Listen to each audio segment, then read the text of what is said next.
mercredi 12 décembre 2012, un conseil des ministres s'est tenu de 10h à 12h30 au palais de la présidence de la République à Abidjan, sous la présidence de son Excellence M. Alassane Ouattara, président de la République, chef de l'État. L'ordre du jour de cette réunion comporte les points suivants. A. Mesures générales, projet de loi notamment. B. Mesures individuelles. C. Communication. Et D. Divers. A. Mesures générales, projet de loi. Au titre du ministère d'État, ministère du Plan et du Développement. Sur présentation du ministre, le Conseil a adopté un projet de loi portant organisation, réglementation et coordination du système statistique national. Ce projet de loi vise à rénover le système statistique national pour en faire un outil moderne, cohérent et performant pour tous les décideurs. Il définit les missions du système statistique national et les principes fondamentaux sur lesquels vont se baser les activités statistiques, donne la composition du système statistique national et institue un organe de coordination chargé de veiller à l'application des dispositions de la loi. B. Mesures individuelles. Au titre du ministère d'État, ministère des Affaires étrangères.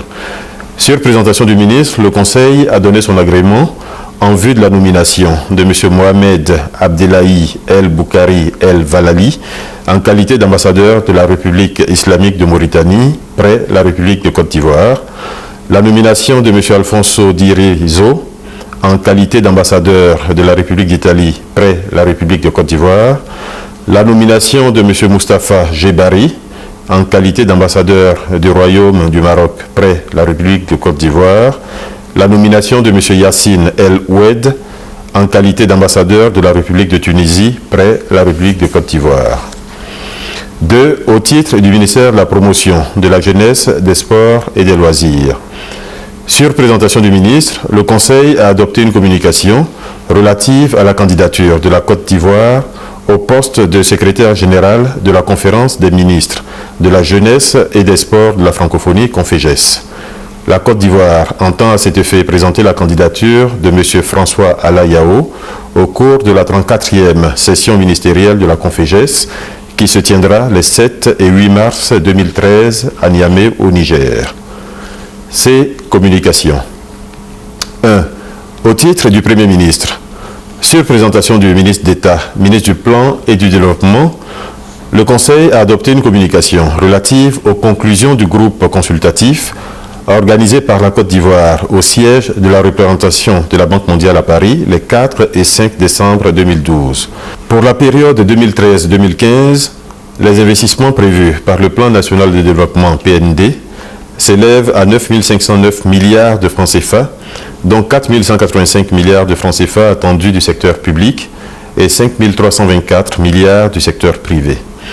Au terme des travaux du groupe consultatif, les contributions annoncées pour le financement des investissements publics se sont élevées à 4 319 milliards de francs CFA contre environ 2 000 milliards de francs CFA attendus. Ce succès est le fruit de la clarté de la vision de développement à moyen terme de notre pays, de la confiance des partenaires dans les réformes structurelles entreprises par le gouvernement, ainsi que du leadership du chef de l'État qui a présidé en personne les travaux du groupe consultatif. Au regard des conclusions des travaux du groupe consultatif, le gouvernement entend procéder à l'installation, le 19 décembre 2012 à Yamoussoukro, des organes de suivi de la mise en œuvre du Plan national de développement 2012-2015, y compris le dispositif de suivi des engagements pris par les partenaires lors du groupe consultatif. La remise sur pied du comité de liaison secteur public-secteur privé, la mise en place des organes de pilotage du cadre de partenariat public-privé en Côte d'Ivoire, en cohérence avec le cadre de pilotage du PND, et l'organisation du forum Investir en Côte d'Ivoire, ICI, en octobre 2013. 2. Au titre du ministère de l'Environnement, la salubrité urbaine et du développement durable. Sur présentation du ministre, le Conseil a adopté une communication relative aux informations concernant la signature des marchés et le suivi de l'effectivité du démarrage des travaux de dépollution de la baie de Cocody par Eco Africa Group, groupe suédois, et l'étude par UNESCO IEHE, Pays-Bas, sur l'embouchure du fleuve Comoé à Grand Bassam. Relativement à la dépollution de la baie de Cocody, le Conseil a entériné le marché de gré à gré conclu sur la base de l'offre suédoise validée par le pôle économique du gouvernement, à l'effet de permettre à EcoAfrica Group de démarrer le projet de dépollution. Pour ce qui est de l'embouchure du fleuve Komoé à Grand Bassam, le Conseil a autorisé le marché de gré à gré permettant à UNESCO IHE de réaliser l'étude de faisabilité de l'aménagement de cet espace. 3. Au titre du ministère de la Justice, des Droits de l'Homme et des Libertés publiques. Sur présentation du ministre, le Conseil a adopté une communication relative à la célébration du 64e anniversaire de la Déclaration universelle des droits de l'homme. Cette déclaration symbolise l'attachement des Nations unies et de ses États membres aux idéaux universels de la dignité humaine.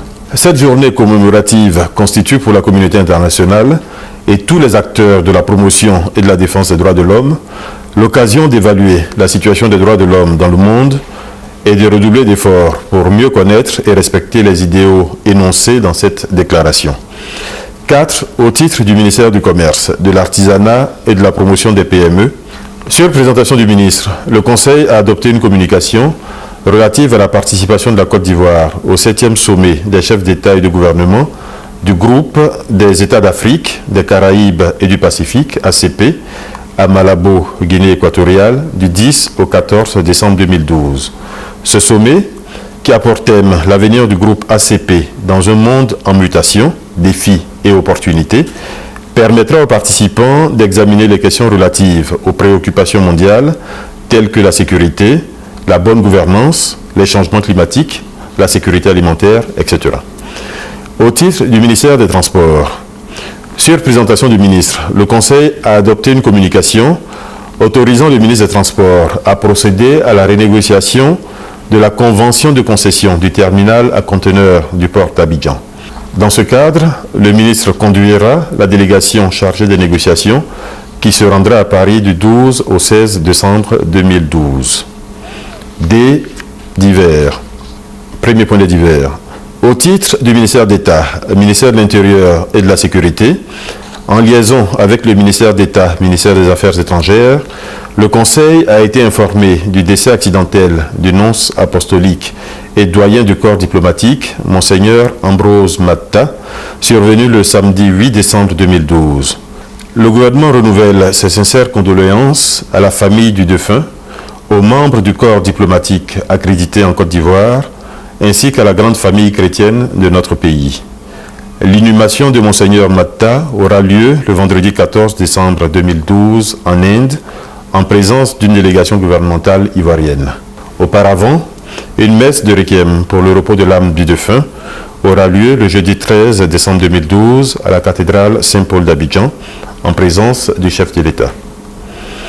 Deuxièmement, au titre du ministère d'État, ministère de l'Intérieur et de la Sécurité, en liaison avec le ministère de la Santé et de la lutte contre le sida, le Conseil a été informé de l'accident de la circulation survenu le lundi 10 décembre 2012 sur l'axe Soubré-Grands Atris, dont le bilan est d'une trentaine de personnes décédées et de 54 blessés. En ces circonstances douloureuses, le gouvernement tient à exprimer ses condoléances les plus attristées aux familles des victimes et présente ses vœux de prompt rétablissement aux blessés. Dès l'annonce de cet accident, le gouvernement a pris les dispositions pour permettre la prise en charge des blessés, des médicaments et autres intrants, ainsi que 4 ambulances médicalisées du SAMU ont ainsi été acheminées sur place et les blessés les plus gravement atteints ont été évacués vers les CHR de San Pedro et de Daloa, ainsi que vers le CHU de Cocody. Le gouvernement ivoirien a par ailleurs tenu à manifester son soutien aux parents des victimes décédées et blessées par un appui financier d'un montant de 30 millions de francs CFA.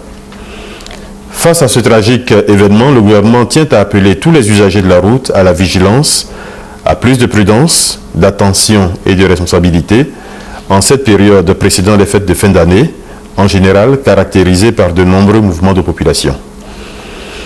Troisièmement, au titre du ministère de la Culture, le Conseil a été informé de l'inscription du balafon Sénoufo au patrimoine immatériel de l'humanité de l'UNESCO au titre d'une candidature multinationale présentée par la Côte d'Ivoire, le Mali et le Burkina Faso. Cette inscription a eu lieu au cours de la 7e session annuelle du Comité intergouvernemental pour la sauvegarde du patrimoine culturel immatériel de l'UNESCO, tenue le 5 décembre 2012 à Paris. Quatrièmement, au titre du ministère d'État, ministère de l'Intérieur et de la Sécurité, le Conseil a entendu le compte-rendu de la visite d'État du président de la République dans le district du Zanzan du 27 au 30 novembre 2012.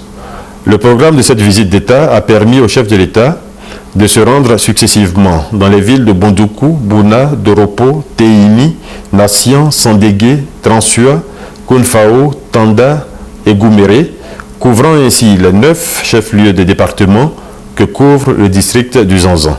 Au cours de cette visite, le chef de l'État a fait d'importants dons aux populations et rappelé les investissements déjà réalisés dans le district, ainsi que ceux à venir. Ce sont au total 7,3 milliards de francs CFA qui ont été mobilisés au profit du district du Zanzan à l'occasion de cette visite. La visite du président de la République a été un franc succès et a permis de rassembler l'ensemble des populations du district, sans distinction de partis politiques, de religion ni d'ethnie, autour des idéaux de la République et des valeurs de réconciliation et de développement. Le président de la République a instruit le gouvernement de la nécessité de respecter les engagements pris vis-à-vis des populations. À cet effet, un calendrier sera établi pour le suivi de l'exécution de ces engagements. Fait à Abidjan le 12 décembre 2012.